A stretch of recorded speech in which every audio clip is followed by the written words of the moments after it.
Halo, assalamualaikum warahmatullahi wabarakatuh. Balik lagi sama gua Fauzan di sini. Oke, di video kali ini gua mau kasih saran atau mau gua kasih tips ya untuk kalian para konten creator ataupun para gamer ya yang mau ngerakit PC untuk menghindari beberapa kesalahan ya dalam memilih motherboard yang mau kalian nanti jadiin PC desktop kalian untuk main game ataupun menjadi konten creator ya. Oke, di video kali ini kita akan bahas itu. Oke, di sini ada beberapa poin ya, 3 sampai 4 poin yang akan gua kasih tahu ke lu semua. Gua disclaimer dulu, gua nggak akan kasih spek detailnya ya ataupun teknisnya seberapa-berapanya per hitung-hitungannya. Gua di sini akan fokus di intinya aja, kalian itu harus beli yang modelnya seperti apa. Oke, saya pun juga nggak tahu banyak gitu ya spek sampai sedetil itunya gitu untuk pengujiannya. Oke, di sini gua akan tunjukin aja. Untuk yang pertama itu fokus di sini nih. Di sini itu ada namanya slot SATA ya. Oke, di sini ada slot SATA. Kalian itu kalau seandainya mau beli motherboard ya, mau itu tipenya apapun, mau itu chipsetnya apapun ya, kalian itu minim ya, ini tuh harus bisa dibilang 6 Gbps ya, atau SATA 3 namanya. Oke, bukan SATA-nya ada 3, tapi jenisnya itu namanya SATA 3 atau SATA 6 Gbps ya. Oke, nah soalnya SSD sekarang itu menggunakan minim dari SSD itu menggunakan SATA 3 atau SATA 6 Gbps. Oke, minim kalian di motherboardnya ada itu, supaya nanti transfer data itu nggak terlalu lamban di komputer kalian. Lagian juga kalau seandainya kalian ngerekam dan masukin rekamannya itu ke hard disk ya, nggak jadi bottleneck di sisi transfer datanya. Oke, itu untuk yang pertama. Untuk yang kedua itu kalian itu lihat di sini. Oke, di sini itu ada slot namanya PCIe card. PCIe card ini gunanya untuk apa? Ini tuh untuk kalian itu nancepin graphic card ya, ataupun VGA card ya, bisa dibilang VGA card. Oke, di sini pun dia ada kecepatannya ya. PCIe card ini ada kecepatannya. Oke, untuk yang sekarang itu PCIe card itu udah sampai 5.0 ya, atau PCIe card generasi kelima. Oke, untuk yang minim kalian gunakan itu minim ya, itu udah PCIe generasi ketiga ya, atau 3.0. Itu minim harus kalian punya, soalnya untuk graphic card yang baru sekarang itu udah keluar di 4.0 ya. Untuk yang 5.0 itu belum keluar untuk VGA cardnya. Cuman yang untuk 3.0 ini udah banyak ya, banyak ketersediaannya tuh banyak VGA cardnya. Jadi kalian tinggal pilih aja tuh. Ada yang maksimal itu di 2080 Super ya, 2060 Ti ya, nggak salah. 2080 Ti ya, RTX 2080 Ti itu masih pakai PCIe card generasi ketiga. Jadi kalian masih bisa gunain ini untuk pakai sampai di maksimal itu 2080 Ti ya, RTX itu. Oke, soalnya kalau seandainya kalian beli VGA card yang lumayan tinggi dan kalian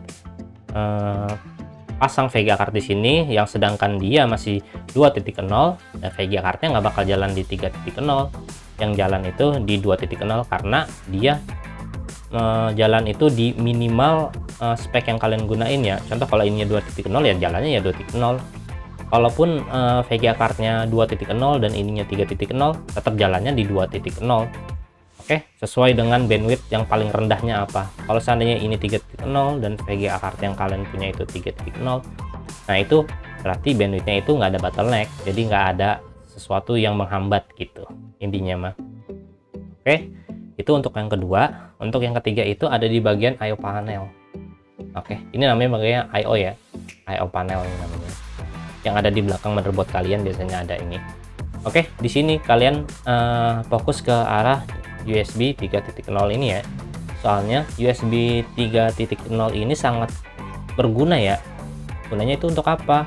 Contoh kalian ada sound card, untuk mikrofon gitu, untuk peralatan streaming gitu kan.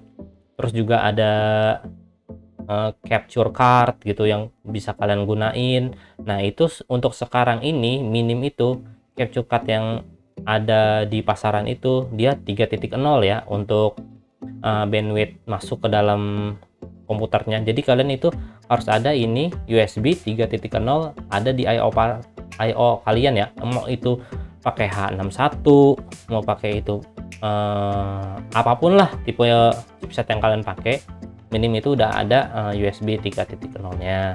Itu supaya nggak ada itu bottleneck ya, ataupun adanya delay gitu. Soalnya gue pernah gunain itu untuk streaming ya, di pakai capture card itu dia patah-patah ya hasilnya. Kalau gue pakai yang 2.0 nih, kayak yang ini yang hitam nih, ini 2.0 ya, ini 2.0. Jadi kalau seandainya kalian pakai ini, yang 2.0 itu ada patah dan ada delay di situ. Kalau kalian pakai yang ini itu memang ada delay, cuman patahnya itu nggak ada. Jadi delaynya itu juga berkurang sangat signifikan ya. Biasanya itu kalau pakai 2.0 itu antara 1 sampai 2 detik, ini di bawah 1 detik gitu. 0 sepersekian detik lah. Hampir nggak ada malah untuk yang pakai 3.0. Jadi kalian bisa dengan lancar gitu ya kalau mau yang streaming ya. Dan ada beberapa poin tambahan lagi dari gua itu di bagian chipset ya. Ini chipset. Di sini gue pakai itu chipset itu H87 ya, ataupun itu bisa dipakai di generasi keempat dari Intel Haswell ya, tipenya Haswell.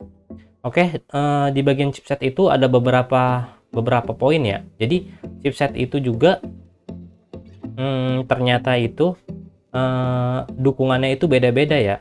Contoh H61 dan 81 itu generasi paling kecil ya untuk di chipset masing-masing, generasi ke-2, 3, dan 4. Jadi chipset itu kalau bisa kalian pakai di B85 ataupun B75, atau B85 itu untuk Haswell dan B75 itu untuk generasi kedua dan ketiga. Ivy Break dan Ivy Bridge dan Sandy Bridge ya, itu generasi kedua dan ketiga.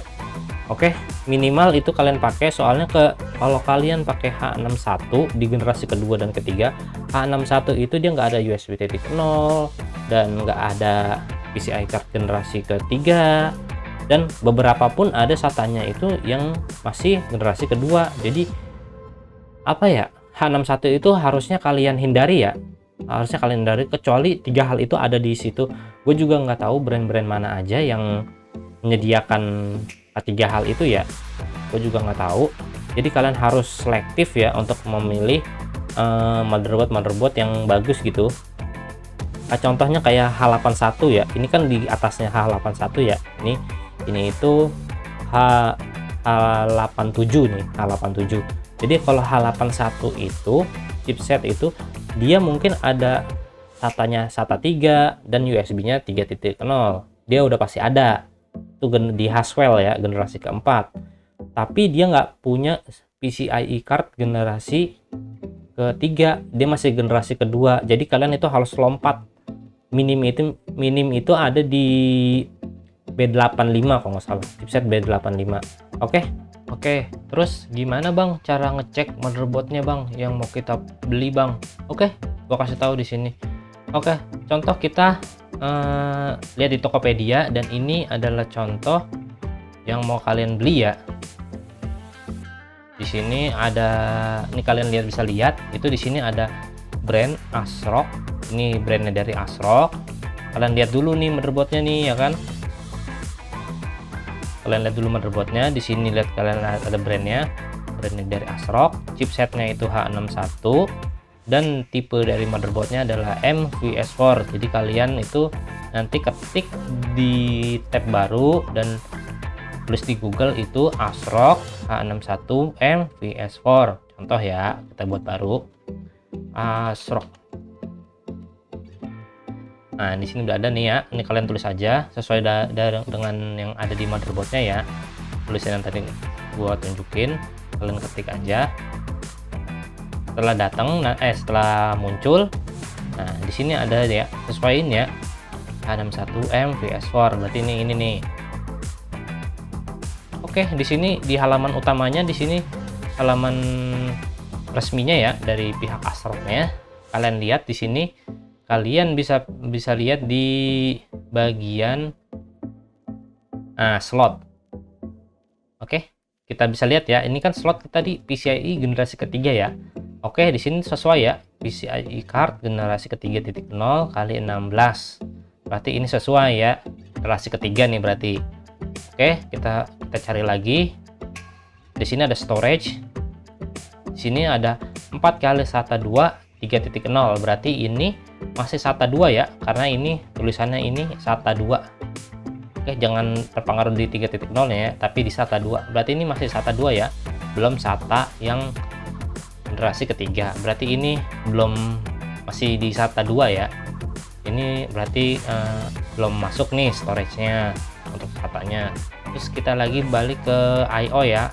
I/O panel nih, ada rear panel I/O. Di sini kita bisa lihat di sini ada 4 kali USB 2.0 lah. Berarti ini belum masuk ya. Jadi dari 3 poin yang gue tunjukin itu cuman ada satu yang sesuai ya. Jadi ini belum masuk kriteria yang tadi udah gue tunjukin. Oke, caranya seperti itu ya pengecekannya. Untuk kalian yang masih pemula, di bagian 3 hal ini yang paling penting ya, 3 hal ini SATA-nya 3.0 ataupun SATA 6 Gbps, ininya pun PCIe card-nya 3.0 generasi ketiga, dan USB-nya itu juga generasi ketiga. Jadi ini itu harus sinkron ya. Jadi 3 hal ini tuh harus sinkron supaya kalian itu nanti nggak ada patah-patah ya, ataupun bisa lancar itu. Ini minimal ya untuk kalian yang mau beli motherboard yang second ataupun generasi yang lama gitu. Itu minimal itu tiga hal itu ya. Dan satu tambahan dari gua itu di bagian slot RAM-nya. Jangan kalian berpatokan slot RAM-nya banyak gitu ya kan, ada 4 biji gitu ataupun lebih. Itu berarti kalian itu bisa kenceng gitu kan komputer kalian. Enggak juga. Kalau menurut saya minimal ya, kalian itu harus pakai slot ya RAM-nya itu bandwidth-nya itu 1600 atau 12800 minimal ya. Jangan kalian pakai yang 1333 ataupun 10600 gitu. Itu nanti ada penurunan performa ya di bagian gaming kalian. Itu contoh aja sih kalau menurut gua dari motherboard yang bisa kalian beli ya, motherboard yang bisa kalian beli untuk kalian baru mau mulai streaming ataupun mau nge-gaming ataupun mau ngerender ataupun mau jadi content creator lah, minim ya. Untuk kalian yang baru masih pemula, beli itu motherboard yang modelnya seperti itu. Oke, fokus di 3 hal dan tambahan satu lagi dari gua untuk slot RAM-nya. Oke, kalau kalian mau ada yang ditanyain bisa komen-komen ke saya aja, nanti saya kasih tahu ya untuk spek-speknya. Begitu dulu video dari gua, semoga video ini membantu kalian ya. Jadi kalian itu jangan main beli asal yang murah ataupun asal slot yang RAM-nya banyak gitu, ataupun dari hal yang lain. Fokus di antara itu di 3 hal dan 4 tambahan dan 1 tambahan ya. Berarti itu ada 4 poin dari gua untuk kalian beli motherboard yang cocok untuk kalian pakai content creator dan membuat nge-gaming. Oke, terima kasih dari gua. Assalamualaikum warahmatullahi wabarakatuh.